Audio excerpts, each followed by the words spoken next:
तो यहां पर परमेश्वर रामपाल जी ने परम अक्षर ब्रह्म के अवतार के विषय में बिल्कुल क्लियर कर दिया है कि परम अक्षर ब्रह्म यानी कबीर भगवान शतलोक से किसी को भी अवतार बनाकर नहीं भेजता है, किसी भी आत्मा को अपने अंश अवतार के रूप में नहीं भेजता है।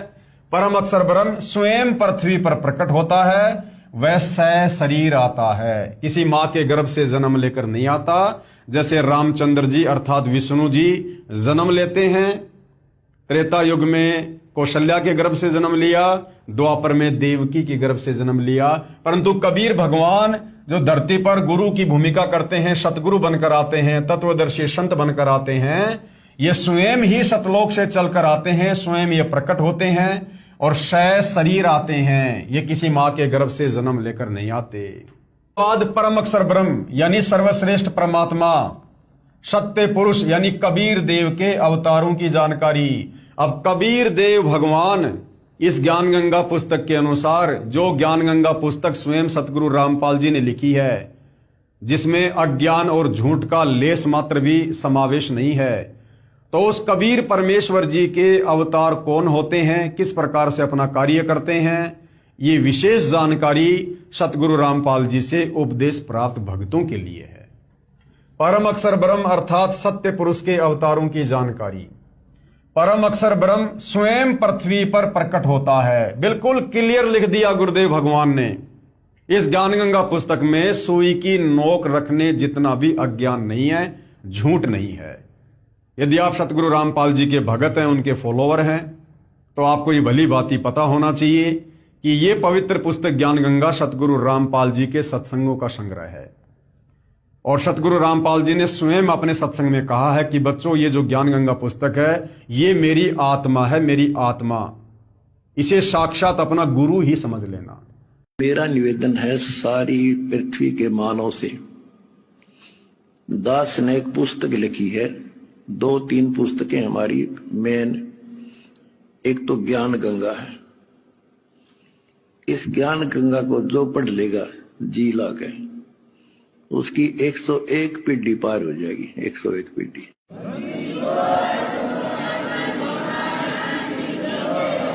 ये सारा ज्ञान कति मेरी आत्मा समझ लेना हो। ज्ञान गंगा ऐसे गजब तरीके से तैयार कर रखी है, जब इंसान होगा निष्पक्ष भाव से पढ़ लेगा, वो और बताता फिरेगा। इन देखते तो है नहीं, हाहाकार मचाते हैं, इसमें ये लिख दिया, वो लिख दिया। एक भी उस पुस्तक में बगैर शास्त्र प्रमाण पर शब्द नहीं बोला। अगर उसमें जो लिखा हुआ गीता से, वेद से, पुराण से, कुरान से, बाइबल से, अगर उसमें गलत है तो फिर वो आपकी पुरानी पुस्तकें खराब हैं। लेकिन पुस्तक गलत नहीं, हमारी बुद्धि खराब है, हम समझ नहीं पाए। तो यहां पर पूज्य गुरुदेव भगवान ने क्या कुछ लिखा है। परम अक्षर ब्रह्म कौन? कबीर देव, कबीर परमात्मा स्वयं पृथ्वी पर प्रकट होता है और वह सह शरीर आता है। यानी कबीर परमात्मा अपना कोई अवतार सतलोक से नहीं भेजता है। जिस प्रकार ये काल विष्णु लोक से अपने अवतार भेजता है, इस प्रकार वो कबीर भगवान सतलोक से कोई अवतार नहीं भेजता है, क्योंकि वो समर्थ है। तो क्या लिखा हुआ है? परम अक्षर ब्रह्म यानी कबीर देव स्वयं पृथ्वी पर प्रकट होता है। कबीर भगवान खुद ही सतलोक से चलकर आता है, प्रकट होता है तत्वदर्शी संत के रूप में, और वो सह शरीर आता है, किसी मां के गर्भ से जन्म लेके नहीं आता वो कबीर भगवान। इसलिए दास बारंबार विनती करता है, प्रार्थना करता है कि सतगुरु रामपाल जी के सत्संगों को भगत भाई बहनों ने ध्यान से सुनना चाहिए। हम सतगुरु रामपाल जी को भगवान कहते हैं, कबीर परमात्मा कहते हैं, तो क्या कबीर परमात्मा किसी मां के गर्भ से जन्म लेकर आएगा? बिल्कुल नहीं भाई और बहनों। इस परमेश्वर के खेल बड़े अजब गजब हैं, निराले हैं।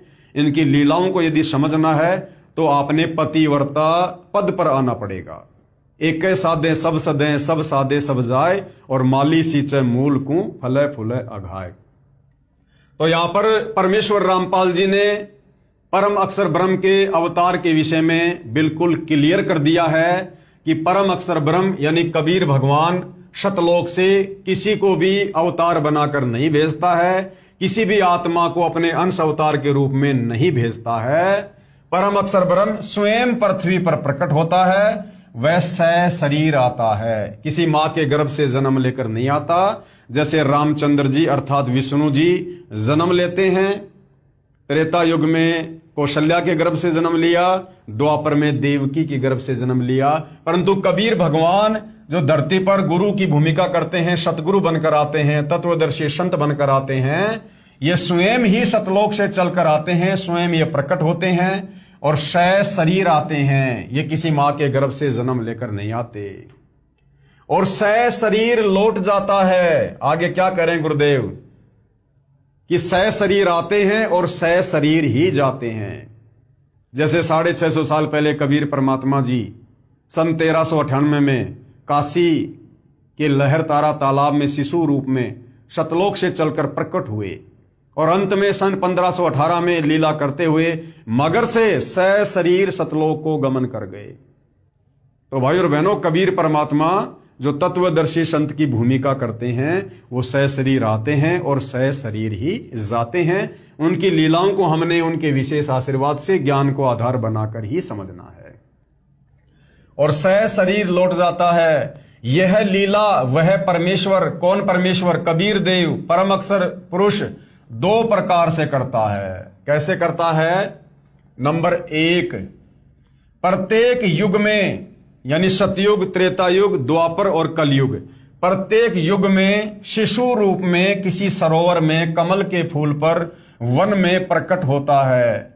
वहां से निसंतान दंपत्ति उसे उठा ले जाते हैं, फिर लीला करता हुआ बड़ा होता है तथा आध्यात्मिक ज्ञान प्रचार करके अधर्म का नाश करता है। संहार नहीं करता। परमात्मा तत्वदर्शी संत कबीर भगवान राम और श्री कृष्ण जी की तरह संहार नहीं करता है। शांति स्थापित करने के लिए परमात्मा अपने तत्व ज्ञान रूपी हथियार का सहारा लेता है। अपने आध्यात्मिक ज्ञान का प्रचार करके लोगों के जीवन की दिशा को बदलकर, लोगों को अध्यात्म के विषय में परिचित करवाकर, कर्म कुकर्मों से परिचित करवाकर, सत भक्ति मार्ग पर लगाकर उनको डाइवर्ट करता है और उनके कुकर्म छुड़वाता है, नशा छुड़वाता है, बुराइयां छुड़वाता है, उनको देवता तुल्य बनाता है, जिस कारण से ऑटोमेटिक समाज में शांति स्थापित होती है तथा आध्यात्मिक ज्ञान प्रचार करके अधर्म का नाश करता है। जिस प्रकार सन 1994 से अपने आध्यात्मिक ज्ञान के प्रचार प्रसार और भक्ति के द्वारा सतगुरु रामपाल जी अधर्म का नाश कर रहे हैं। सरोवर के जल में कमल के फूल पर अवतरित होने के कारण परमेश्वर नारायण कहलाता है। वो कबीर परमात्मा विकसित कमल के फूल पर किसी सरोवर में जब वो शिशु रूप में प्रकट होता है तो नारायण कहलाता है। हम श्री विष्णु जी को नारायण कहा करते थे, लेकिन असल में नारायण कौन है? कबीर भगवान परम अक्षर पुरुष। नार का मतलब होता है जल और आयन का मतलब होता है आने वाला, यानी जो जल के ऊपर आता है, जो जल के ऊपर प्रकट होता है। तो असल में जल के ऊपर सतयुग में कौन प्रकट हुए? कबीर भगवान प्रकट हुए, सत सुकृत ऋषि के नाम से प्रकट हुए। त्रेता युग में फिर वही कबीर भगवान वही लीला करते हुए एक सरोवर पर कमल के विकसित फूल पर शिशु रूप में प्रकट होते हैं, वो नारायण कहलाते हैं। द्वापर में फिर वही कबीर परमात्मा वही लीला करते हैं और इसी प्रकार से कमल के फूल पर प्रकट होते हैं और नारायण कहलाते हैं। और कलयुग के प्रथम चरण में आज से 650 साल पहले काशी के लहर तारा तालाब में वही कबीर परमात्मा शिशु रूप में प्रकट हुए और नारायण कहलाए। नार का मतलब होता जल और आयन मतलब आने वाला, अर्थात जल पर निवास करने वाला नारायण कहलाता है। हम श्री विष्णु जी को नारायण कहा करते थे, असल में श्री विष्णु जी नारायण नहीं है, असली नारायण कबीर भगवान है। दूसरा क्या तरीका है उस परमात्मा के यहां पर शरीर प्रकट होने का? जब चाहे साधु संत जिंदा के रूप में अपने सतलोक से पृथ्वी पर आ जाते हैं, यानी किसी को भेजते नहीं है, परमात्मा स्वयं ही आते हैं, जिस भी विधि से उन्होंने आना होता है। जब चाहे साधु संत जिंदा के रूप में अपने सतलोक से पृथ्वी पर आ जाते हैं तथा अच्छी आत्माओं को ज्ञान देते हैं। फिर वे पुण्यात्माएं भी, यानी आप और हमारे जैसे वो भगत भी ज्ञान प्रचार करके अधर्म का नाश करते हैं, वे भी परमेश्वर के भेजे हुए अवतार होते हैं। तो कबीर परमात्मा के अवतार कौन होते हैं? जब कबीर परमात्मा सतलोक से चलकर सशरीर तत्वदर्शी संत के रूप में इस धरती पर प्रकट होता है, और जब उसके बाद आप और हमारी जैसी आत्माओं को ज्ञान देता है, उसके बाद हम उनके भगत बनकर उनके ज्ञान का प्रचार करते हैं। जैसे लाखों भगत भाई बहन ज्ञान गंगा पुस्तक का प्रचार करते हैं, अन्य सोशल मीडिया के माध्यम से वीडियो बना बना के परमेश्वर के ज्ञान का प्रचार करते हैं। तो तत्वदर्शी संत की शरण में आने के बाद जो भगत अपने गुरुदेव के ज्ञान का प्रचार करते हैं, वो फिर अवतार कहलाते हैं। तो इस कबीर परमात्मा के भक्ति मार्ग में आप और हम सभी भाई बहन जो उनके ज्ञान का प्रचार करते हैं, वो लाख हैं चाहे वो करोड़ हैं, वो सभी कबीर भगवान सतगुरु रामपाल जी के अवतार हैं। सतगुरु रामपाल जी किसी के अवतार नहीं हैं, ये स्वयं कबीर परमात्मा है, और अपने विधान अनुसार ये परमात्मा स्वयं ही सतलोक से चलकर इस पृथ्वी पर सशरीर प्रकट होता है। कलयुग में ज्येष्ठ सुधी पूर्णमासी संवत 1455 सन 1398 को कबीर परमेश्वर सतलोक से चलकर आए तथा काशी शहर के लहर तारा नामक सरोवर में कमल के फूल पर शिशु रूप में विराजमान हुए। वहां से नीरू तथा नीमा जो जुलाहा यानी धारणक दंपत्ति थे, उन्हें उठा लाए। शिशु रूपधारी परमेश्वर कबीर देव यानी कबीर परमेश्वर ने 25 दिन तक कुछ भी आहार नहीं किया। नीरू तथा नीमा उसी जन्म में ब्राह्मण थे। ये नीरू और नीमा कौन है? जिन्होंने 650 साल पहले शिशु रूप में कबीर परमात्मा के पालन पोषण की भूमिका निभाई। नीरू तथा नीमा उसी जन्म में ब्राह्मण थे, श्री शिव जी के पुजारी थे। मुसलमानों द्वारा बलपूर्वक मुसलमान बनाए जाने के कारण जुलाहे का कार्य करके निर्वाह करते थे। बच्चे की नाजुक हालत देखकर नीमा ने अपने इष्ट शिवजी को याद किया। शिवजी साधु वेश में वहां आए तथा बालक रूप में विराजमान कबीर परमेश्वर को देखा। बालक रूप में कबीर साहिब जी ने कहा, हे शिवजी, इन्हें कहो एक कुंवारी गाय लाएं, वह आप के आशीर्वाद से दूध देगी। ऐसा ही किया गया। कबीर परमेश्वर के आदेश अनुसार भगवान शिवजी ने कुंवारी गाय की कमर पर थपकी लगाई। उसी समय बछिया के थनों से दूध की धार बहने लगी। एक कोरा मिट्टी का छोटा घड़ा नीचे रखा, पात्र भर जाने पर दूध बंद हो गया।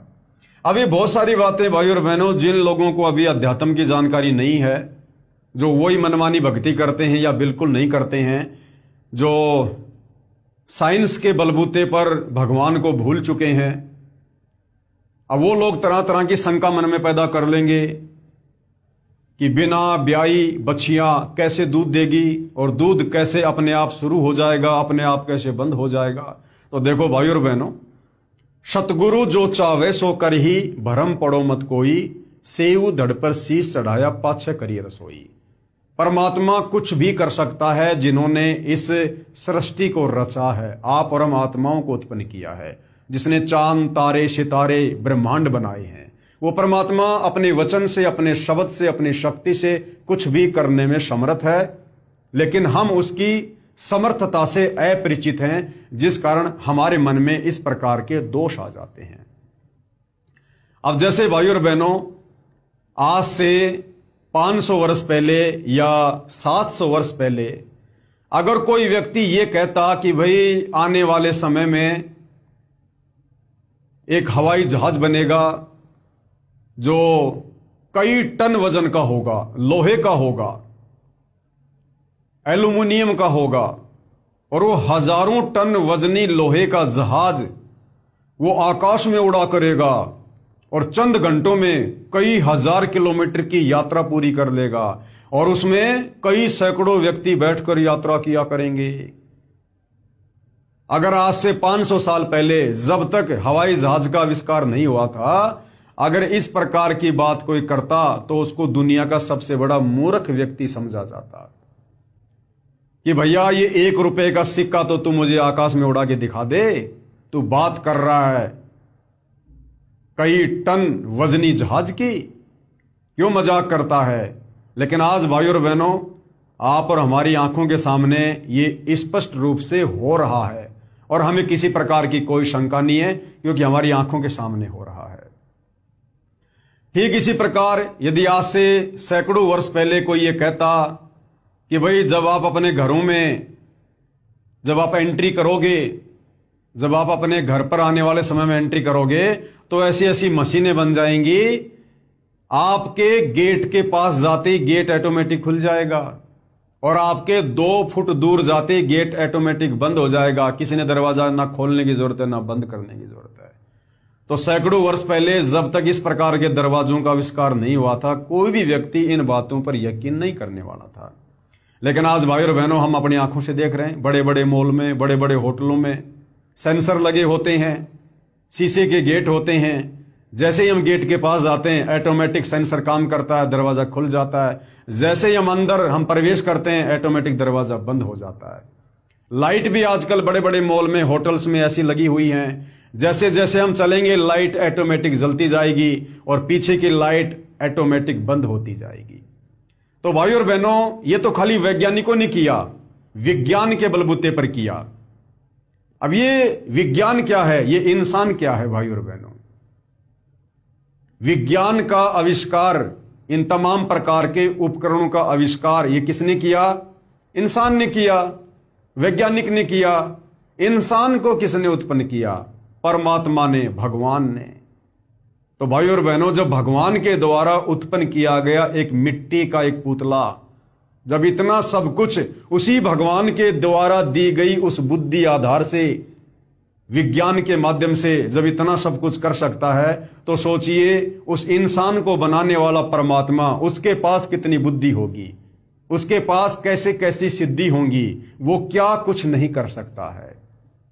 तो भाई और बहनों, अभी तक हम परमपिता परमात्मा जी से, जिन्होंने सारी सृष्टि को रचा और उनके विधान से अपरिचित हैं, उनकी शक्ति और समर्थता से अपरिचित हैं, जिस कारण आध्यात्मिक अज्ञानता के चलते हमारे अंदर इस प्रकार की छोटी और घटिया सोच उत्पन्न हो जाती है। परंतु जब हम सतगुरु रामपाल जी के सत्संग सुनेंगे, धर्मशास्त्रों से परिचित होंगे, परमेश्वर के विधान और उसकी समर्थता से परिचित होंगे, तो हमारे मन में कभी भी इस प्रकार की शंका फिर नहीं होगी। तो क्या कहा गया है? उसी समय बछिया के थनों से दूध की धार बहने लगी। एक कोरा मिट्टी का छोटा घड़ा नीचे रखा, पात्र भर जाने पर दूध बंद हो गया। फिर प्रतिदिन पात्र थनों के नीचे करते ही बछिया के थनों से दूध निकलता। आप जी देखते होंगे दिल्ली में जो मदर डेयरी है, मदर डेयरी पर लोग अपना लोटा लेकर, कोई भी अपना जो पात्र है उसको लेकर दूध लेने जाते हैं। और मदर डेयरी पर क्या सिस्टम है? आपने अगर 20 रुपए का दूध चाहिए, आप जी 20 रुपए मदर डेयरी के अंदर बैठे व्यक्ति को देंगे। और बाहर जो एक वो टूटी लगी होती है, टूटी जो एक नल लगा होता है, आप उसके नीचे अपने उस पात्र को रख देते हैं और अंदर बैठा व्यक्ति 20 रुपए का कितना दूध आएगा वो मशीन का बटन दबा देता है, तो 20 रुपए का दूध ऑटोमेटिक उस नल के द्वारा आपके पात्र में आ जाता है। और जैसे ही 20 रुपए का दूध जब उस पात्र में डाल दिया जाता है, तो ऑटोमेटिक उस मशीन के माध्यम से दूध आना बंद हो जाता है। तो भाई और बहनों, वो परमपिता परमात्मा क्या नहीं कर सकता? सब कुछ कर सकता है। फिर प्रतिदिन पात्र थनों के नीचे करते ही बछिया के थनों से दूध निकलता। उसको परमेश्वर कबीर जी पिया करते थे। जुलाहे के घर परवरिश होने के कारण बड़े होकर परमेश्वर कबीर जी भी जुलाहे का कार्य करने लगे तथा अपनी अच्छी आत्माओं को मिले, उनको तत्व ज्ञान समझाया। यानी 650 साल पहले 64 लाख आत्मा कबीर परमात्मा की शरण में आई, उनको परमेश्वर जी ने ज्ञान समझाया तथा स्वयं भी तत्व ज्ञान प्रचार करके अधर्म का नाश किया। तथा जिन जिन को परमेश्वर जिंदा महात्मा के रूप में मिले, कबीर परमात्मा अन्य रूप में जिंदा बाबा का रूप बनाकर, जो जिंदा वेशधारी विशेषकर मुसलमान धर्म में होते हैं, तो जिंदा बाबा का रूप बनाकर भी कबीर परमात्मा समय समय पर अपनी अच्छी आत्माओं को ज्ञान समझाने के लिए मिलते रहते हैं। उनको सचखंड यानी सतलोक में ले गए तथा फिर वापस छोड़ा। उनको आध्यात्मिक ज्ञान दिया तथा अपने से परिचित करवाया। वे उस परमेश्वर यानी सत्य पुरुष कबीर देव के अवतार थे। तो कबीर परमात्मा के अवतार कौन होते हैं और कैसे होते हैं यहां पर समझाया गया है। जब कबीर परमात्मा धरती पर आता है, जिंदा बाबा के रूप में आता है और जिन जिन अच्छी आत्माओं को कबीर भगवान मिलता है उनको ज्ञान समझाता है, सतलोक दिखाता है। जैसे धर्मदास जी, गरीबदास जी, मलुकदास जी, नानक जी, इन तमाम आत्माओं को परमात्मा मिले, अपने विधान से परिचित करवाया, इन आत्माओं को सतलोक लेकर गए, फिर इनको वापस छोड़ा और परमात्मा से परिचित होकर फिर उन तमाम आत्माओं ने भी वही ज्ञान आगे प्रचारित किया और वो तमाम आत्मा फिर क्या कहलाई? कबीर भगवान के अवतार। तो कबीर भगवान के अवतार यहीं पर तैयार होते हैं, सतलोक से नहीं आते हैं। जिनको कबीर परमात्मा अपना ज्ञान समझाता है, अपना विधान समझाता है और वो आत्माएं फिर उस कबीर भगवान की तरह उस तत्व ज्ञान का आगे प्रचार करती हैं, वो उस कबीर भगवान के अवतार कहलाते हैं। उनको आध्यात्मिक ज्ञान दिया तथा अपने से परिचित कराया। वे उस परमेश्वर यानी सत्य पुरुष कबीर के अवतार थे। उन्होंने भी परमेश्वर से प्राप्त ज्ञान के आधार से अधर्म का नाश किया। वे अवतार कौन कौन हुए हैं, उन अवतारों की जानकारी दी जा रही है भाई और बहनों। यानी कबीर भगवान के अवतार कौन कौन हुए हैं। आदरणीय धर्मदास जी, तो आदरणीय धर्मदास जी जिनको कबीर भगवान के अवतार की संज्ञा दी गई है, ये सतलोक से नहीं आए थे। इनको कबीर जी ने सतलोक से नहीं भेजा था। इनको यहीं पर आकर कबीर जी ने ज्ञान समझाया, फिर इनको सतलोक लेकर गए, फिर वापस छोड़ा। फिर धर्मदास जी ने कबीर जी के ज्ञान का प्रचार किया तो कबीर जी के अवतार कहलाए। तो पहले अवतार कौन? आदरणीय धर्मदास जी। आदरणीय मलुकदास जी को भी परमात्मा ने इसी प्रकार से ज्ञान समझाया और ये भी कबीर परमात्मा के अवतार कहलाए। आदरणीय नानक देव साहिब जी जो कि सिख धर्म के प्रवर्तक, इनको भी कबीर परमात्मा बेई नदी पर मिले, सचखंड लेकर गए, फिर वापस छोड़ा। इन्होंने भी उनके ज्ञान का प्रचार किया और ये भी कबीर जी के अवतार कहलाए। आदरणीय दादू साहिब जी, दादू पंथ के प्रवर्तक, आदरणीय दादू जी को भी इसी प्रकार से कबीर भगवान मिले, उनको ज्ञान दिया, फिर इन्होंने आगे कबीर जी के ज्ञान का प्रचार किया तो ये भी कबीर जी के अवतार कहलाए। आदरणीय गरीबदास साहिब जी गांव छुडानी जिला झज्जर हरियाणा वाले तथा आदरणीय घीसा दास साहिब जी गांव खेकड़ा जिला मेरठ उत्तर प्रदेश वाले, ये उपरोक्त सर्व अवतार ये क्या है? सभी अवतार हैं। किसके? परम अक्षर ब्रह्म सत्य पुरुष कबीर जी के थे। अपना कार्य करके चले गए, अधर्म का नाश किया। अब बताओ भाई और बहनों, ये तमाम आत्माएं आदरणीय गरीबदास जी, मलुकदास जी, दादू जी, घीसा जी, नानक जी, धर्मदास जी, जिनको कबीर परमात्मा जी सतलोक से चलकर इस पृथ्वी लोक पर मिले, अपना तत्व ज्ञान समझाया। इन्होंने परमेश्वर के तत्व ज्ञान को समझा, उसके बाद आगे उस तत्व ज्ञान का प्रचार किया और ये क्या कहलाए? परमात्मा के अवतार। अब जो भाई बहन सतगुरु रामपाल जी को कबीर जी का अवतार कह रहे हैं, तो उनसे मैं एक छोटा सा सवाल करूंगा कि सतगुरु रामपाल जी को कबीर परमात्मा कब मिले, कब उनको ज्ञान दिया, कब उनको तत्व ज्ञान समझाया, जिस कारण से आप सतगुरु रामपाल जी को कबीर जी का अवतार कह सकते हैं। आप जी कहोगे साहब सन 1997 में सतगुरु रामपाल जी को कबीर परमात्मा मिले, लेकिन सतगुरु रामपाल जी तो 1994 से तत्व ज्ञान दे रहे हैं। सन 1994 से ही तत्व ज्ञान का प्रचार कर रहे हैं, नाम दीक्षा दे रहे हैं, जबकि आपके अनुसार सतगुरु रामपाल जी को तो कबीर जी 1997 में मिले। अगर कबीर जी 1997 में मिले तो भाई 1997 से 5 साल पहले 1994 से फिर सतगुरु रामपाल जी कौन से ज्ञान का प्रचार कर रहे थे? कौन से तत्व ज्ञान का प्रचार कर रहे थे? वो तो लोगों को नाम दीक्षा भी दे रहे थे, सतनाम भी दे रहे थे, सारनाम भी दे रहे थे, तत्व ज्ञान का प्रचार कर रहे थे, सूक्ष्म वेद का प्रचार कर रहे थे। और ना ही कबीर परमात्मा आप लोगों के अनुसार जब 1997 में सतगुरु रामपाल जी को मिले तो वो तो चंद समय के लिए मिले थे।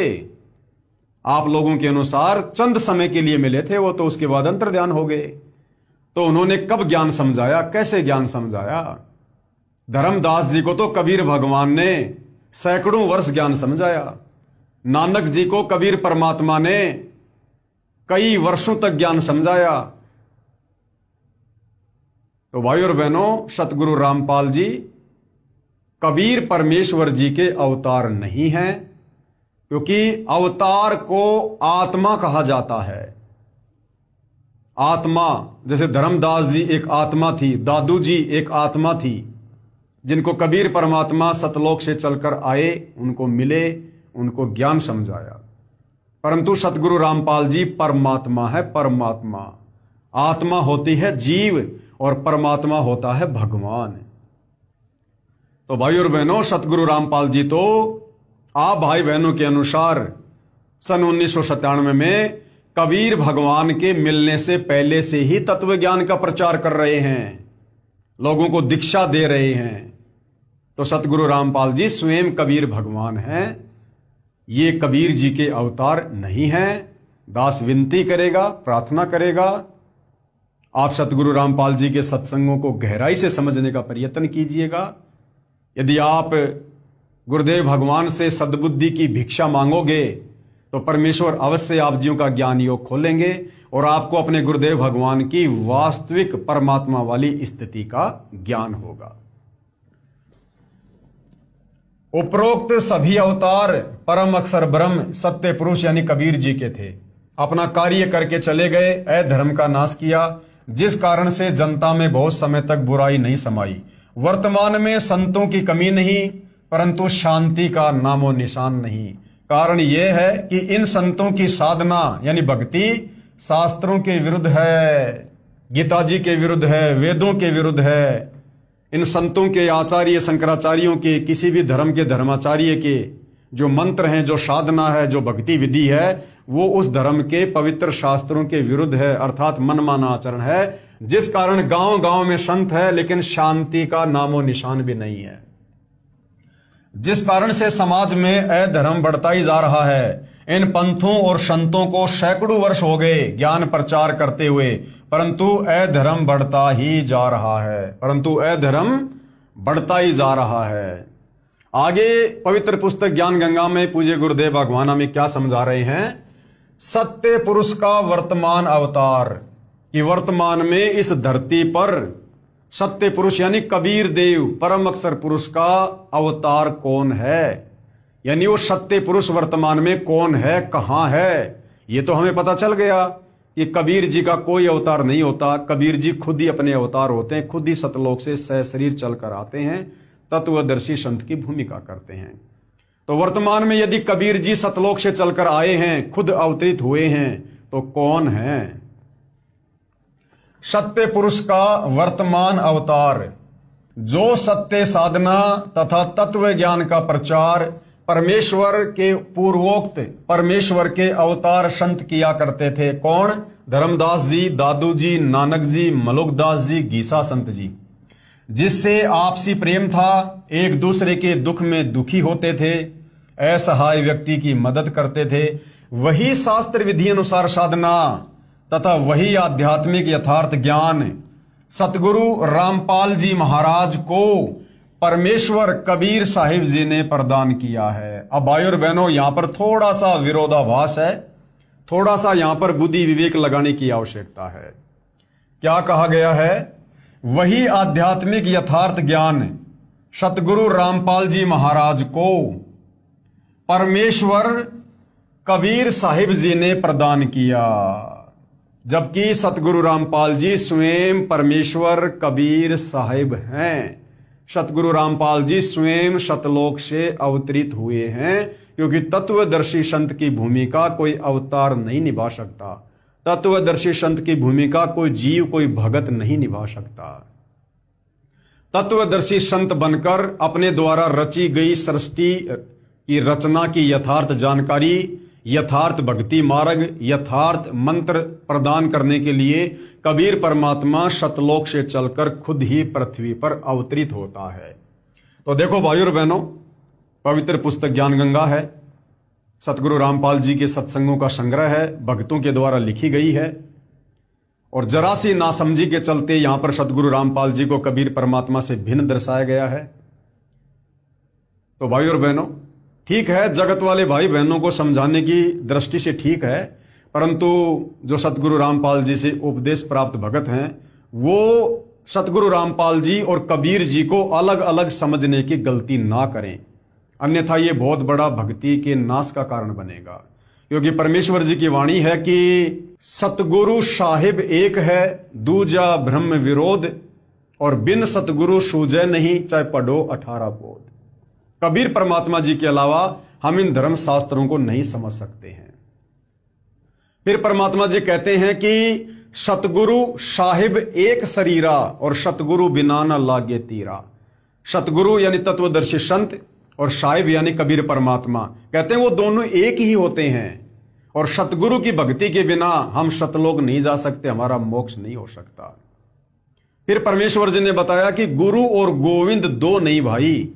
गुरु यानी सतगुरु तत्वदर्शी संत सतगुरु रामपाल जी, और गोविंद यानी कबीर भगवान। तो यहां कहा जा रहा कि गुरु और गोविंद दो नहीं भाई, जो इनको दो समझेगा वो दोजक यानी नरक में जाई।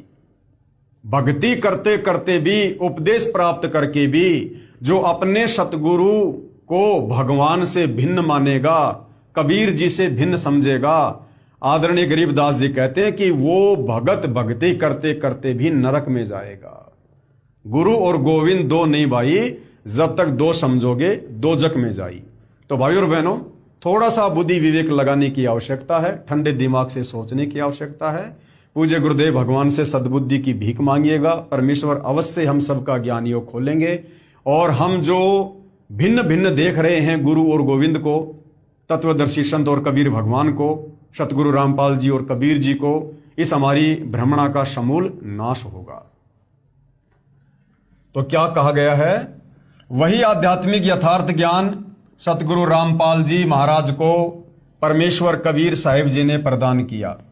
मार्च 1997 को फाल्गुन मास की शुक्ल प्रथमा को दिन के 10 बजे जिंदा महात्मा के रूप में सतलोक से आकर संत रामपाल महाराज को शतनाम तथा सारनाम दान करने का आदेश देकर अंतर्ध्यान हो गई।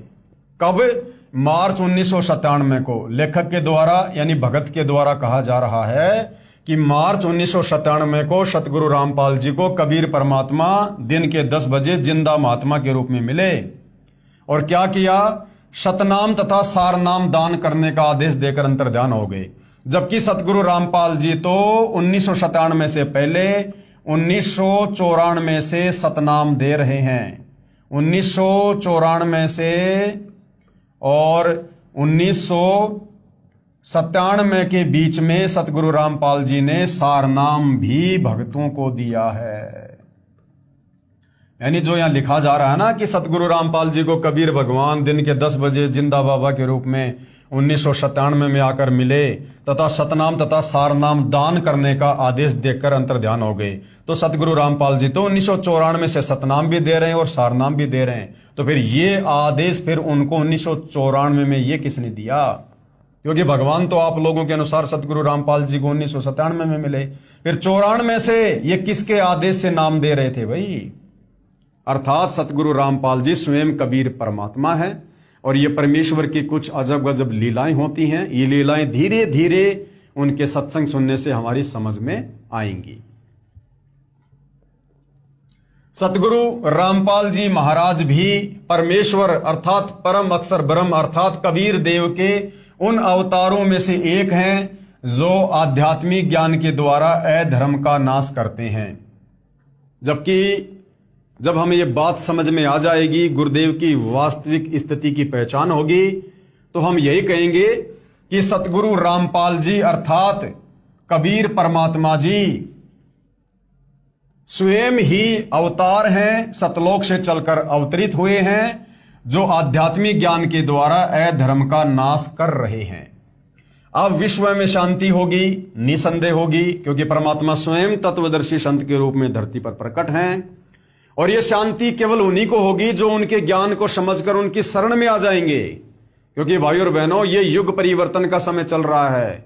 वर्तमान समय मई 2026 है, और इसी ज्ञान गंगा पुस्तक में जब हम आगे बढ़ेंगे तो इसमें युग परिवर्तन का अंतिम समय लिखा हुआ है, सन 2028।